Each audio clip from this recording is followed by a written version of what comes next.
नमस्कार साथियों, स्वागत है आप सभी का इस चैनल पर। मैं हूं अंकित अवस्थी। जैसा कि आप जानते हैं, पहलगाम में 22 अप्रैल 2025 को एक आतंकवादी हमला हुआ था, जिसमें पाकिस्तान से सहायता प्राप्त हमलावरों ने पहलगाम में घुसकर लोगों से उनका धर्म पूछा और उनकी हत्या कर दी। इस बर्बर आतंकी हमले के परिणाम स्वरूप 26 लोगों की जान चली गई। यह स्पष्ट रूप से सांप्रदायिक हिंसा भड़काने का ही एक प्रयास था और सीमा पार से होने वाले हमलों से लेकर भारत को अंदर से विभाजित करने की दिशा में एक बदलाव था। इसके क्रम में भारत ने पाकिस्तान के सीमा पार आतंकवाद का समर्थन रोकने तक 1960 की सिंधु जल स्थगित कर दिया था एवं भारत ने कहा था, आने वाले समय में कभी भी कोई भी रिश्ता नहीं रखेंगे, चाहे खून का कतरा कतरा बह जाए, लेकिन भारत पाकिस्तान को कभी भी गले नहीं लगाएगा। लेकिन इसके बावजूद अचानक से खबर आई कि एशिया में 14 सितंबर यानी कल को दुबई में होने वाले एशिया कप 2025 भारत पाकिस्तान का मैच होना है, जिसमें मैच पर भाजपा सांसद अनुराग ठाकुर ने शनिवार को कहा कि एसीसी या आईसीसी द्वारा आयोजित बहुराष्ट्रीय टूर्नामेंटों में भाग लेना देशों के लिए एक बाध्यकारी बात है, लेकिन भारत पाकिस्तान के साथ द्विपक्षीय टूर्नामेंट नहीं खेलता और जब तक देश पर आतंकवादी हमले बंद नहीं हो जाते तब तक वह इन टूर्नामेंटों से बचता रहेगा। यह बात दोनों देशों के बीच आगामी एशिया कप 2025 मैच से पहले कही गई। पत्रकारों को संबोधित करते हुए ठाकुर ने कहा, जब एसीसी या आईसीसी द्वारा बहुराष्ट्रीय टूर्नामेंट आयोजित किए जाते हैं तो देशों के लिए उनमें भाग लेना एक अनिवार्यता और आवश्यकता बन जाती है। अगर वे ऐसा नहीं करते हैं तो वे टूर्नामेंट से बाहर हो जाएंगे। मैच के लिए विरोध हो रहा है। मैं इतना ही कहूंगा, मल्टीनेशनल टूर्नामेंट जहां पर एसीसी या आईसीसी करवाती है, वहां पे किसी भी देश के लिए मजबूरी या जरूरी हो जाता है भाग लेना। अगर वो नहीं लेंगे तो टूर्नामेंट से बाहर हो जाएंगे, उस मैच को छोड़ना पड़ेगा, तो वैसे दूसरी टीम को उसके पॉइंट्स भी मिल जाएंगे। आगे देखिए सर। तो इसकी बजाय जो आपकी प्रतिबद्धता है, चाहे कोई भी खेल है, उसमें मल्टीनेशनल टूर्नामेंट में आपको खेलना ही पड़ता है। लेकिन बायलैटरल टूर्नामेंट भारत पाकिस्तान के साथ नहीं खेलता।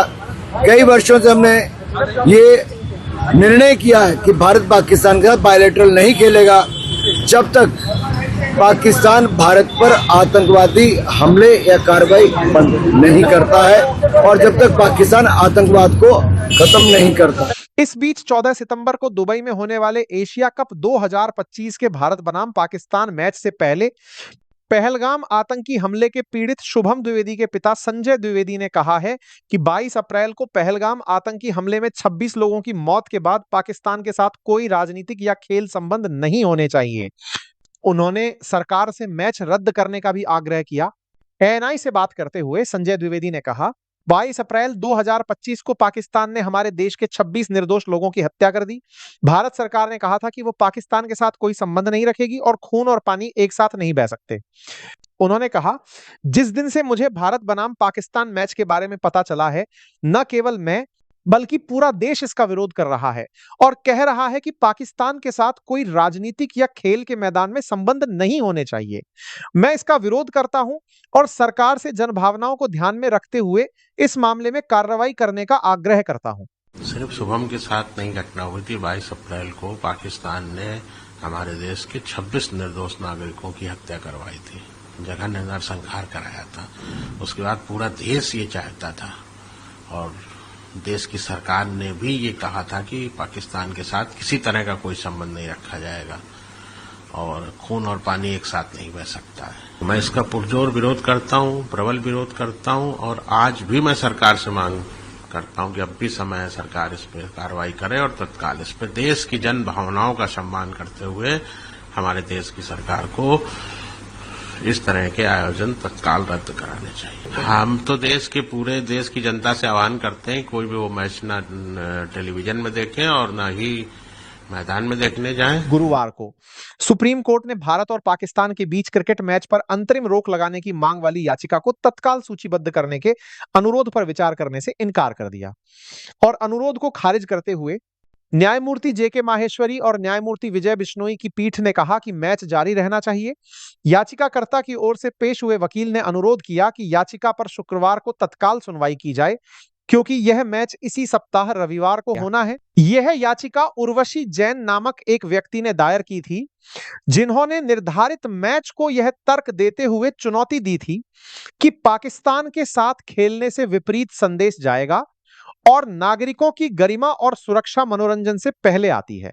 याचिका में कहा गया है, देशों के बीच क्रिकेट सद्भाव और मित्रता दिखाने के लिए होता है, लेकिन पहलगाम आतंकवादी हमले और ऑपरेशन सिंदूर के बाद जब हमारे लोग शहीद हुए और हमारे सैनिकों ने अपना सब कुछ दांव पर लगा दिया, पाकिस्तान के साथ खेलने से विपरीत संदेश गया कि जहां हमारे सैनिक अपने प्राणों की आहुति देते हैं, वहीं हम उन पीड़ितों के परिवारों के साथ खेल का जश्न मना रहे हैं जिन्होंने पाकिस्तानी आतंकवादियों के हाथों अपनी जान गंवाई। याचिका में आगे कहा गया है कि भारत और पाकिस्तान के बीच क्रिकेट मैच राष्ट्रीय हित, सशस्त्र बलों और समग्र रूप से राष्ट्र के मनोबल के लिए हानिकारक है। इसके अतिरिक्त याचिका में कहा गया है कि युवा मामले एवं खेल मंत्रालय किसी भी आधिकारिक क्रिकेट महासंघ को मान्यता नहीं देता है, जबकि भारतीय क्रिकेट कंट्रोल बोर्ड बीसीसीआई राष्ट्र के भीतर एक राष्ट्र की तरह काम करता है, जो राष्ट्रीय समस्याओं, आपदाओं, दुखों आदि के प्रति असंवेदनशील है।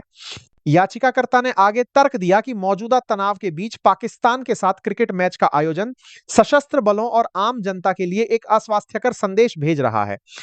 याचिका में तर्क दिया गया है, पाकिस्तान में आतंकी ठिकानों के खिलाफ ऑपरेशन सिंदूर अभी भी जारी है। जब कश्मीर घाटी में लगातार घुसपैठ हो रही है, तब हमारे सशस्त्र बल पाकिस्तान से घुसपैठियों से लड़ने के लिए दिन रात तलाशी अभियान चला रहे हैं। हमारे सैनिक अपनी जान कुर्बान कर रहे हैं और नागरिक भी पाकिस्तान प्रायोजित आतंकवादियों की गोलियों का शिकार हो रहे हैं। पहलगाम आतंकी हमले और ऑपरेशन सिंदूर के बाद भारतीय क्रिकेट टीम पहली बार किसी अंतरराष्ट्रीय क्रिकेट मैच में पाकिस्तान से भिड़ रही है। इस मुकाबले से पहले विपक्ष की ओर से मैच के बहिष्कार की व्यापक मांग उठी थी। हालांकि केंद्र सरकार ने भारतीय टीम के किसी भी बहुराष्ट्रीय टूर्नामेंट में पाकिस्तान के खिलाफ खेलने पर कोई आपत्ति नहीं जताई थी। अंत में आपसे एक सवाल, क्या आप ये मैच देखना चाहेंगे? कमेंट में अपनी राय जरूर दें। धन्यवाद।